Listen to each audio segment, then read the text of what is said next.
saya berada di Museum Effendi. Nah, saya juga belum tahu Museum Effendi itu sendiri gimana. Artinya Effendi ini adalah seorang pelukis terkenal yang ada di sepanjang sejarah. Nah, untuk ingin tahu apakah isi di dalam museum ini, dia ikuti perjalanan saya. A nggak ada, sedikit ya. B kelas B, KPI B. Hanya 2 orang. KPI C, KPI D. Oke D, siap. KPI E terakhir. Motor yang ada di selatan pohon dipindah ke utara. Situ untuk parkir mobil.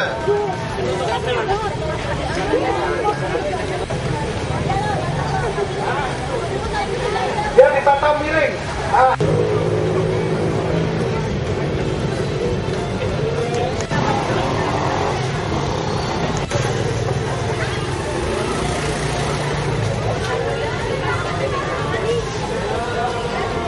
Alhamdulillah hari ini sebenarnya kita sudah melakukan keempat kali kerjasama dengan Avandi. Kita bertetangga lama tapi nggak pernah silaturahmi. Ya, kita punya khazanah tapi nggak pernah ditengok. Karena itu hari ini kita kuliah, bukan tugas, kita kuliah. Anda nanti akan dipandu. Beruntung Anda datang duluan karena nanti pemandu akan menjelaskan. Silakan bertanya. Ya, silakan bertanya dan siapkan kertas karena nanti Anda akan mencatat, langsung dikumpulkan ke ketua kelas ketika selesai. Itu yang pertama. Kemudian yang kedua jangan mengarang. Jangan karena malas jalan dijelaskan lalu mengarang. Tidak boleh. Semua berdasarkan gambar. Saya kebetulan cukup hafal gambar-gambar itu. Jadi nanti kalau mengarang misalnya Luna Maya, saya tahu lah kalau Luna Maya ya. Kemudian disiapkan, silakan duduk di bawah, itu bersih lantainya. Ya, itu bersih dan agar memperhatikan apa yang dijelaskan instruktur nanti, pemandu supaya tidak macam-macam, ya tangan menyenggol dan seterusnya. Kemudian yang ketiga, itu perlu kami sampaikan, tugas diserahkan hari ini juga 1 lembar, ya, ditulis dan disebut judul gambarnya, lukisannya disebut, ukurannya juga disebutkan, 36 kali sekian senti disebutkan. Kemudian Anda akan lebih banyak menjelaskan secara teori nilai, apa makna nilai, ya, apa teori nilai dari gambar itu. Tidak boleh mengarang ya, semua mengikuti apa yang disarankan oleh pemandu nanti, ada penjelasannya. Ada burung di tanganku dan seterusnya, itu semua ada penjelasannya. Nah, kemudian yang terakhir, bagi Anda nanti yang pamit, supaya koordinasi dengan ketua kelas, kalau bisa seragam. Karena waktu kita 1,5 jam maksimal, maka nanti koordinasi dengan ketua kelas. Karena setengah jam kemudian saya juga koordinasi dengan mahasiswa Visum ada di Gajah Mada. Jadi hari ini ada 2 tempat yang harus saya datangi karena itu nanti ketua kelas menjadi wakil saya karena setengah jam saya akan dampingi dulu di sini. Ada pertanyaan? Ada, Pak. Ada di bawah. Ya. Sebaiknya nanti bareng. Jangan jalan sendiri-sendiri, nanti tidak tahu penjelasannya. Mana lukisan Avandi, mana lukisan Pak Andi. Oke, itu ya. Baik, kawan-kawan semua, bismillah, kita mulai hari ini. Inilah khazanah intelektual kita yang jarang dimiliki di luar negeri. Karena itu, supaya nanti menyiapkan uang pembayarannya murah ya. Ini milik swasta, siapa lagi kalau bukan kita yang ikut uri-uri atau membesarkan khazanah ini. Jadi, jangan ada yang selonong boy nanti ya. Jangan ada yang selonong boy, semuanya mengikuti aturan main karena kita sudah diberi keringanan. Termasuk yang baru datang nanti ketua kelas tolong ketat dideteksi siapa mahasiswa kita UIN, siapa yang bukan. Baik, saya kira itu siap. Baik, kita mulai dengan bacaan basmalah. Ya, itu di atas 5,5 M satu ukurannya. Nah, jadi kami mohon ya nanti untuk mbak-mbaknya atau mas-masnya ya Nah, biasanya kan kalau ini kan suka gergetan ya lihat lukisannya itu, dia penasaran akhirnya kepegang. Nah itu jadi kami mohon jangan ada yang memegang lukisan. Nanti kalau udah ngumpul aja ya, saya terangin ya. Jadi Pak Afandi ini beliau berasal dari kota Cirebon, Pak Afandi.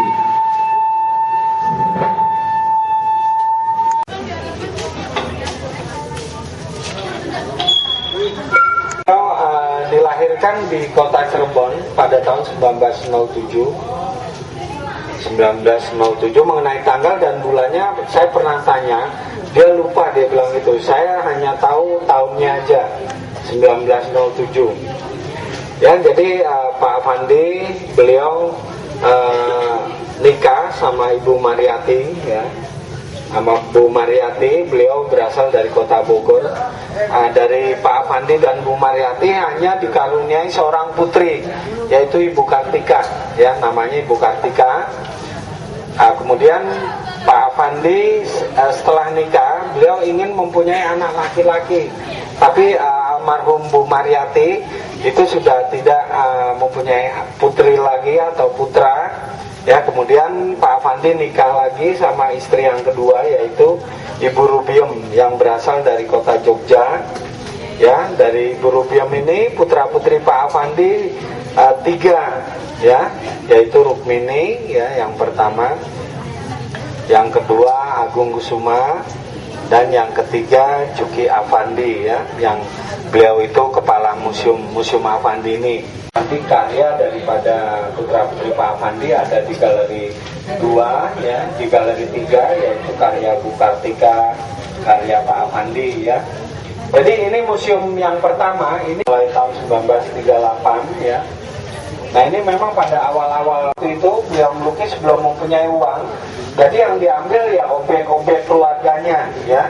Jadi ini pada waktu Pak Afandi pada waktu melukis ini ya, ini udah ditinggal oleh orang tuanya, itu wajah orang tuanya. Ya ini Pak Afandi biasanya beliau kalau melukis potret diri, beliau selalu menggunakan cermin ya. Jadi dia ngelirik cermin ya, kemudian dia lukis segini ya. Ini awal daripada lukisan Pak Afandi, alirannya naturalis ya.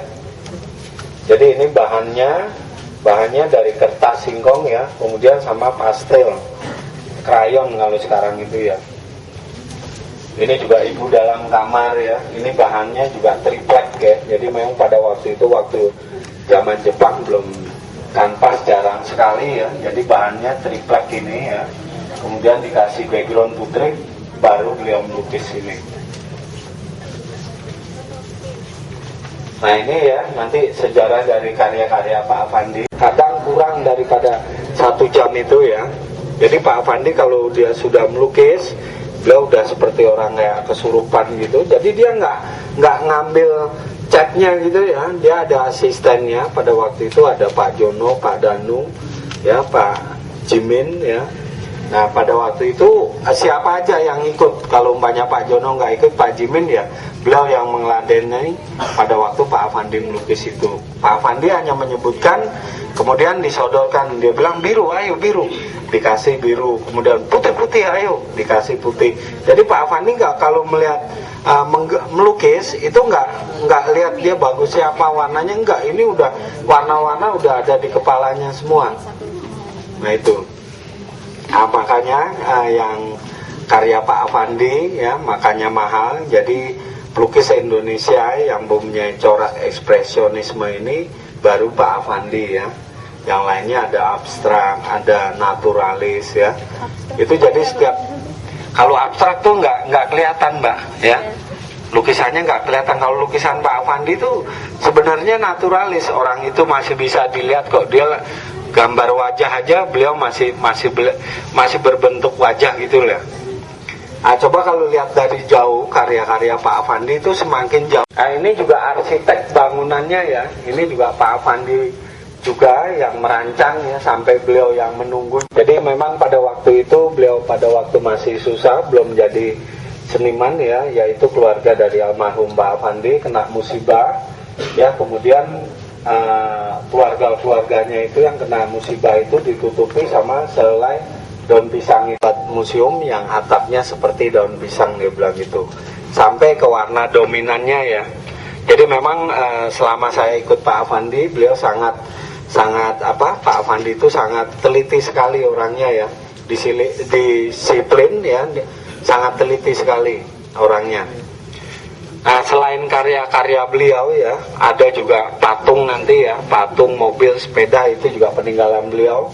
Kemudian penghargaan baik dari dalam maupun dari luar, nanti kamu bisa catat ya, ada pipa, kemudian penghargaan juga, piagam-piagam ya.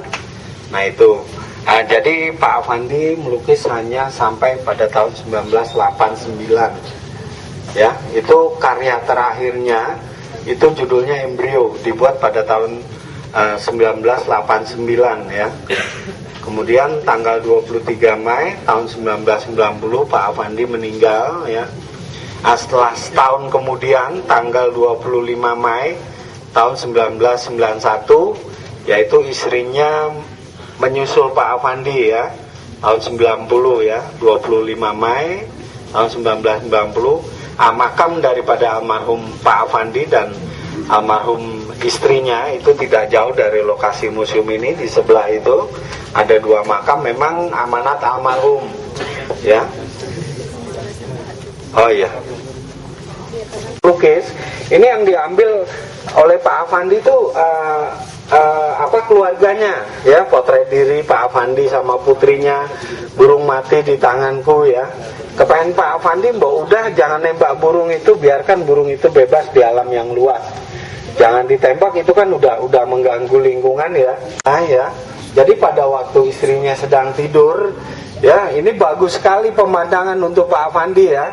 Kemudian diambil, dilukis malam ini. Istrinya nggak tahu kalau Pak Afandi melukis dia ya. Kemudian setelah beliau selesai, paginya baru dibilangin sama istrinya, Ti, nama panggilan kecilnya itu, semalam saya lukis. Dia bilang, mana lukisannya?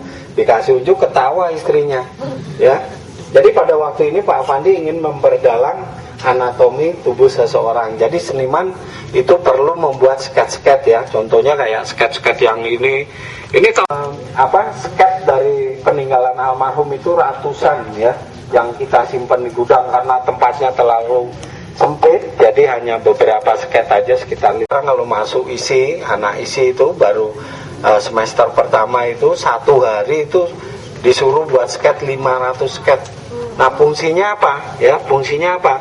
Nah sketch itu nanti kalau kita udah lancar membuat sketch-sketch itu, nah nanti terjunnya ke naturalis seperti ini mbak. Kadang-kadang kalau pelukis itu tanpa sketch itu dia nggak bisa. Jadi umpamanya Kempel ini sama Kempel ini nggak serasi. Jadi seakan-akan lukisan itu nggak hidup, mati. Nah gitu, tangan juga, muka juga, wajah juga, itu harus kita memperdalam sketchnya itu agar supaya karakter yang kita gambar itu timbul ya. Jadi nggak asal sembarang aja melukis itu ya. Nah di sini ada yang mau tanyakan, silakan. Lama berarti harganya kan udah di atas yang tahun-tahun baru itu. Yang sekarang yang tahun 77 itu aja udah 3,5 M satu lukisannya. Nah ini sulit mencari bahan untuk melukis. Jadi seadanya aja.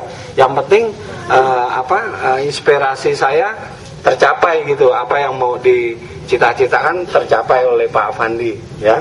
Jadi Pak Afandi ada life symbol, yaitu 3 ya, life symbolnya matahari, tangan, kaki ya. Itu matahari dia bilang sumber kehidupan ya. Kemudian tangan dia bilang saya melukis menggunakan tangan ya. Kemudian kaki saya harus melangkah terus ya. Jadi pada waktu beliau masih muda, Pak Afandi punya filosofi ya, matahari, tangan, kaki, agar supaya beliau lebih semangat lagi melukisnya ya. Contohnya itu ada nanti untuk titik ya, itu ada lukisan nenek itu ya. Tapi enggak semua dari karya almarhum Pak Afandi itu ada 3 life symbol itu. Hanya karya-karya tertentu yang berkesan untuk beliau. Kemudian diberi matahari, tangan, kaki ya. Cat air ya. Ini juga kertasnya kertas singkong pada waktu itu ya. Iya. Nah ini masih saudara juga yang dilukis. Nah ini kenapa sobek lukisan ini ya? Jadi Pak Afandi pada waktu itu lukisan. Karena kalau ditumpuk-tumpuk ya itu nggak mungkin kalau dipajang-pajang terus. Pada waktu itu Pak Afandi belum punya rumah sendiri, jadi masih ngontrak. Ya dia punya tempat tidur yang dari jati. Nah dalamnya itu lukisan itu Mbak, lukisan Pak Afandi. Jadi yang kertas, yang kanvas, yang triplek, yang arbot dijadikan satu. Ya, jadi si rayap kan senang sekali semut, rayap, kecoa, apa binatang lain itu merusak lukisan ini. Ya, jadi ini memang kita tidak tambal seperti aslinya. Jadi memang kondisi lukisannya seperti ini. Ya, ini juga istrinya untuk model ini buat anatomi. Lukisan ini pernah pada waktu zaman Jepang. Ini nggak boleh. Memang Pak Afandi dulu pada waktu itu beliau memperjuangkan bangsa Indonesia, tapi melalui lukisannya. Ya, ini kan pengemis, dia datang, dia menunggu, dia pergi. Ya, orang itu pengemis biasanya kalau belum dikasih dia nunggu. Ya, datang, dia nunggu, setelah dikasih, diberi, dia pergi. Nah, untuk bangsa Jepang ini nggak boleh, ini bahaya sekali dia bilang. Lukisnya siapa? Afandi, dia bilang gitu. Nah ini ya, ini pengemis, ini juga bahannya dari kertas. Itu juga udah pada suek-suek, tapi ini udah direstorasi oleh putrinya. Jadi kalau ada lukisan yang rusak dari almarhum Pak Afandi, itu dulu Ibu Kartika ya, beliau juga ahli di bidang restorasi lukisan yang sekarang nurun oleh Bu Selarti, anak dari Ibu Kartika itu. Juga Pak Darso ini juga salah satu, beliau maestro juga ya, teman Pak Afandi. Ya, ini juga rumahnya seperti ini ya. Nah ini istrinya Pak Afandi ya, ini Bu Mariati sama Bu Kartika, anak pertamanya ya. Nah ini Pak Afandi juga memang seperti ini. Ini pada waktu beliau melukis ini, beliau ngontrak di daerah Kota Gede Mbak, itu tahun 50-an. Ya, ini di daerah Kota Gede. Ini juga dia buat sketch-sketch itu seperti ini ya. Ini yang sekarang juga masih ada karya yang beliau lukis ini masih ada, kita simpen. Ya, ini juga ada ya. Ini juga ayam ada. Ya. Nah, ini tempat tinggal Pak Afandi pada waktu beliau di Cirebon ya. Jadi Pak Afandi beliau berasal dari kota Cirebon. Nah, ini peralihan dari naturalis mau ke ekspresionisme ya, yang ini 1962. Nah ini ada light simbolnya, matahari, tangan, kaki ya. Ini sumber kehidupan, saya bekerja menggunakan tangan, kaki ini harus melangkah terus. Ya, jadi nggak semua lukisan Pak Afandi ini tertera ada light simbolnya ini. Jadi hanya lukisan tertentu yang berkesan kemudian diberi 3 light simbol ini, matahari, tangan, kaki. Nah itu. Nah ini tahun 60 ya, Pak Afandi ingin keliling Eropa yang kedua kali ya. Itu kan ada ibu marah ya, kalau dari jauh kelihatan ya. Itu kelihatan wajah ekspresinya marah sekali. Ya, dia bilang sama ibunya, saya harus berangkat ke Eropa, dia bilang. Nanti kalau kamu pergi itu saya sama siapa, dia bilang itu. Tapi keinginan Pak Afandi memang keras, harus berangkat ke Eropa. Sampai si ibu ya udah, kalau kamu pergi aja, dia bilang gitu. Kan dengan setengah ikhlas ya, setengah nggak ikhlas ya. Karena memang Pak Afandi tugas harus berangkat ke Eropa itu pada 60 ya. Kemudian beliau setelah baru dapat 3 tahun di Eropa, beliau dapat kabar dari kota Cirebon, ibunya meninggal itu. Ya, jadi ada perjalanannya. Jadi kalau Pak Afandi melukis itu beliau nggak asal melukis, tapi ada jalan ceritanya. Ya kayak salah satu lukisan beliau yang terkenal itu sabung ayam ya. Contohnya yang itu. Ini apa? Pak Afandi bukan senang melihat orang itu sayang. Beliau tuh orang kok kejam sekali, dia bilang. Orang cari uang kok ayam yang diadu itu kan menghasilkan rezeki yang nggak halal, dia bilang itu. Kalau bisa ya kamu jadi tukang beca, kuli bangunan, yaitu sabung ayam itu. Selain potret diri, sabung ayam juga itu banyak korektor yang mencari karya-karya Pak Afandi yang sabung ayam itu. Berapa harganya Pak? Kalau sabung ayam? Iya. itu paling ya sekitar 3M lah ya, harganya. Nah ini ada terakhir lukis dari, ada yang pertama potret diri tahun 1938 ya, kemudian ada yang terakhirnya pada tahun 1989 ya, yang embrio ini yang atas Mbak. Nah itu, ini karya terakhirnya. Gimana? Orang kan dari mulai berangkang, berdiri sampai orang itu berkarya. Setelah tua kan orang itu jadi seperti anak-anak lagi. Nah itu ya, tapi beliau masih sempat membuat karya terakhir itu pada tahun 1989. Nah, setelah beliau membuat ini, beliau sudah tidak aktif lagi. Pada tanggal 23 Mei tahun 1990 Pak Afandi meninggal itu. Ya, nggak lama kemudian, 1 tahun kemudian, tanggal 25 Mei tahun 1991 istrinya Bu Mariati itu meninggal. Makam dari kedua almarhum Pak Afandi dan istrinya tidak jauh dari lokasi ini. Ya, memang Pak Afandi sendiri, beliau sebelum meninggal, beliau buat surat wasiat yang isinya, nanti kalau saya meninggal, saya harap jenazah saya jangan jauh dari lokasi rumah saya, dia bilang gitu. Nah itu dibeberkan Mbak, yang ini untuk apa, kayak ini ya, dia lukisan ini nanti kalau saya meninggal untuk 25% untuk apa, museum ya, untuk perawatan museum, untuk istri saya 25%, untuk istri yang kedua, untuk parkir miskin 25% itu. Jadi Pak Afandi orangnya sangat ini sekali ya. Jadi beliau memperhatikan orang-orang yang tidak mampu itu. Nah ini juga mobil kesayangannya ya, dulu belum ada bank ya. Jadi kalau ini Galang Sport tahun 74 ya. Tahun 74, jadi beliau kalau lampu lukisan ya, uangnya tuh ditaruh di dalam sini. Ya ini kayak banknya beliau. Jadi nanti kuncinya dia bawa. Jadi nggak boleh ada yang sih, ya. Iya, ada yang tunjuk. Nah itu. Nanti kalau dia mau pergi, belum ada ya, tahun-tahun itu kan bank juga masih jarang sekali ya. Masih paling telegram. Ini dulu juga ada kolektor Pak Afandi, namanya Pak Raka Sumikan. Nah itu juga Pak Afandi tidak memutuskan lukisan ini harus diambil 5 itu dipasok aja, transfer lagi di telegram lagi, aku mau ke Bali nih, gak punya uang, nanti dikirim lagi 10 juta gitu modelnya. Karena Pak Afandi kenapa? Beliau sudah merasa senang ya, karena beliau pada waktu itu kan susah sekali. Karena apa Pak Afandi itu memang hidupnya susah sekali pada waktu itu ya. Sampai beliau tidur di emperan jalan sama istrinya loh, 2 istrinya. Jadi yang satu ya ikut. Emang ibu ini ya, Ibu Rubiam juga orangnya kan nggak neko-neko ya, orangnya jujur, polos, apa adanya sampai sekarang ya alhamdulillah sehat ya. Udah belajar itu. Yang buruk ini ada di Tasikmalaya, yang Agung di Jakarta, juga Afandi, pimpinan Museum Afandi ini.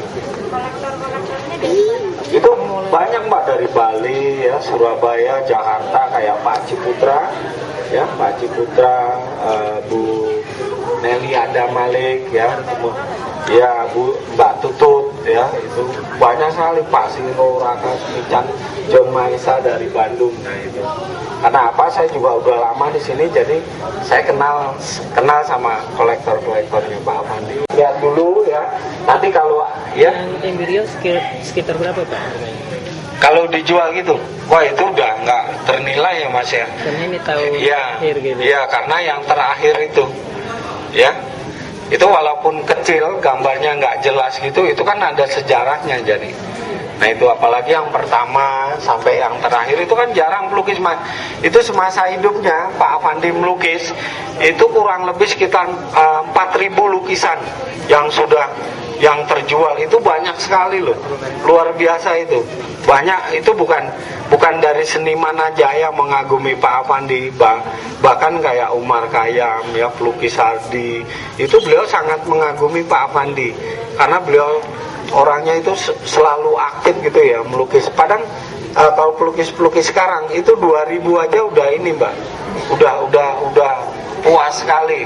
Pak Afandi sampai 4.000 lukisan yang terbuat itu. 500-600 saja sekarang Bu Kartika ini ya. Saya total lukisannya itu paling sekitar nggak sampai 1.900-an. Sekarang umurnya sudah 76. Nah itu masih sampai sekarang masih Bu Kartika, anak Pak Afandi itu. Nah itu aja sekitar 1000-an. Pak Afandi 4.000, bayangin 4.000 koleksi itu banyak sekali. Berarti hampir tiap hari itu beliau melukis saja, nggak ada henti-hentinya. Ya memang Pak Afandi, sepengetahuan saya, orangnya itu santai. Beliau tidak ngoyo mencari uang gitu ya. Beliau itu nggak tiap tahun dia punya target pameran di Jakarta gitu, enggak. Ya, itu kalau ada sponsor apa-apa baru dia pameran. Kalau nggak ada setahun ya nggak pameran gitu. Baik, sekarang lihat-lihat dulu ya. Nanti kalau ada yang mau tanyakan bisa tanya pada kami. Sekarang Iya. bukan zaman-zaman dulu. Mungkin kertasnya masih kertasnya udah modern gitu Iya. lah. Itu kan bahannya bukan kertas, jadi kanvas ya. Nah itu kan jadi Pak Afandi menggambarkan. Ini umpamanya ini kekejaman manusia, dia bilang gitu. Ini kok orang cari uang, kok ayam yang diadu. Itu kan nanti kalau umpamanya ayam itu diadu kan taruhannya udah termasuk judi. Uangnya kan haram, dia bilang itu. Nah kepengen Pak Afandi, udah kamu nggak usah adu ayam. Jadi kuli bangunan, tukang becak itu kan menghasilkan jerih keringat payah kita sendiri, Mbak. Nah gitu, maksudnya gitu. Dia cuma mengkritik sama orang-orang gitu loh. Kalau bisa, ya jangan ngadu ayam, dia bilang gitu. Kerja yang keras demi untuk berhasilnya kita. Nah itu kan makanya terkenal sekali Pak Afandi yang sabung ayam itu banyak kolektor. Jadi Pak Afandi melukis sabung ayam bukan hanya satu, bahkan bisa 15, bahkan bisa 25 kali dengan corak beda-beda. Nah gitu. Itu kan ayam itu habis dia, saya kasih tunjuk ya.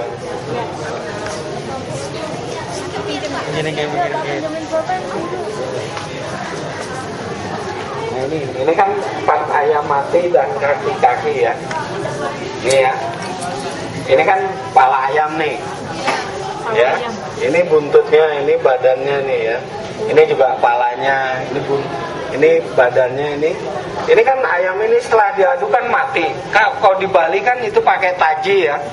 Taji tahu tuh? Kayak ini yang kayak silet gitu loh. Sekali jebret gitu mati tuh ayam itu dibuang sama orang-orang ini. Ini kan ngadep ke sana ya. Nah, setelah ayam itu mati dibuang, semua orangnya tuh pergi ke sana. Ini kan ulah manusia, kekejaman manusia, kok binatang diadu. Sedangkan burung aja suruh lepasin sama Pak Afandi kok. Kan dia kalau di dalam sangkar kan kesian. Dia lingkupnya kecil, hanya terbang, naik, turun. Kalau kita lepas gitu kan dia bebas. Dia bisa bersiul ke pohon besar, dia terbang sini ke sana. Nah, maksud Pak Afandi seperti itu. Ya, jadi kalau bisa jangan mengangkang ya. Nah itu, biarkan burung itu bebas di alam yang luas. Nah maksudnya seperti itu. Harganya berapa itu? Di mana? Ini udah mahal, ini bisa sampai 4 M satu lukisan. Kanvas ya? Ini kan udah zaman udah Pak Afandi udah punya uang Mas, jadi beliau bisa beli kanvas. Dari mana? Kanvasnya itu biasanya kalau Pak Afandi ada uang ya, itu dia beli langsung dari Bandung, kalau enggak dari Apeco Jogja. Kan ada tuh di Malioboro depan gedung DPR itu Apeco itu. Nah itu langganan Pak Afandi. Ya, kalau beliau tidak punya uang, dia tuker sama lukisan. Dia bilang, nih aku punya lukisanku kecil. Nah aku minta cat sama kanvas, dia bilang. Nah orangnya mau, ya udah. Pak Afandi ngasih lukisan, dia ngasih cat sama kanvas. Nah dari satu lukisan itu Pak Afandi dikasih kanvas sama cat, dia kan udah untung. Nanti dia buat kan beberapa lukisan. Nah itu contohnya seperti itu. Membran ini sangat kuat sekali Mbak. Jadi nempel ini sampai bertahun-tahun. Ini aja kamu lihat ini tahun 80, sekarang udah tahun 2011 ya. Berarti udah berapa puluh tahun aja. Nah itu. Alirannya udah ekspresionis. Ini udah ekspresionisme. Paling lama ini 1 jam nggak sampai Pak Afandi itu. Ya nanti ada videonya ya. Nanti kita nonton videonya gimana toh Pak Afandi melukis modelnya kayak apa. Nah, luas lagi. Jadi nanti untuk buat apa kan nggak asal cerita aja, tapi memang betul-betul fakta yang ini. Kita nggak berani kalau embrio ya dari Pak Afandi sendiri. Ayam mati dan 4 kaki-kaki ya Pak Afandi sendiri yang beri judul. Ya. Ini 4x5 Pak. Gimana? 4x5. Ini Judulnya. Enggak, ini kakinya. 4. Ini kakinya kan orang 3 ya. Ayamnya tuh 4 ayam mati dan kaki-kaki. Nah, maksud dari makna dari lukisan itu apa yang tadi saya uraikan itu. Nah, ayam itu dia kan larinya terus jalan. Iya, jalan ke belakang itu. Jadi nggak utuh dia buat sama orangnya gitu, enggak. Itu lukisan waktu Pak Ade mau pergi ke luar negeri. Tahun 60 itu, ya. Apakah itu dibuat setelah ibunya meninggal atau sebelum, Pak? Sebelum dia kan waktu mau ke Eropa kan dia ketemu sama ibunya. Dia kan nggak begitu pergi aja, orang dia masih ada orang tua kok. Tapi kalau ayahnya kan udah meninggal. Pak Afandi umur 30, ayahnya udah nggak ada. Jadi Pak Afandi dari kerja. Nah itu kan kalau dari jauh kan kelihatan ya ekspresinya. Ya semakin kita amati dari jauh karya Pak Afandi, nah itu semakin jelas. Ya, jadi kalau dari dekat gini ya nanti kalau kamu lihat murah 900 juta yang itu ada karya Pak Afandi plus sama harga-harganya. Ya, yang paling murah 900 juta satu lukisan. Gimana? Yang paling mahal yang saya sebutin tadi itu.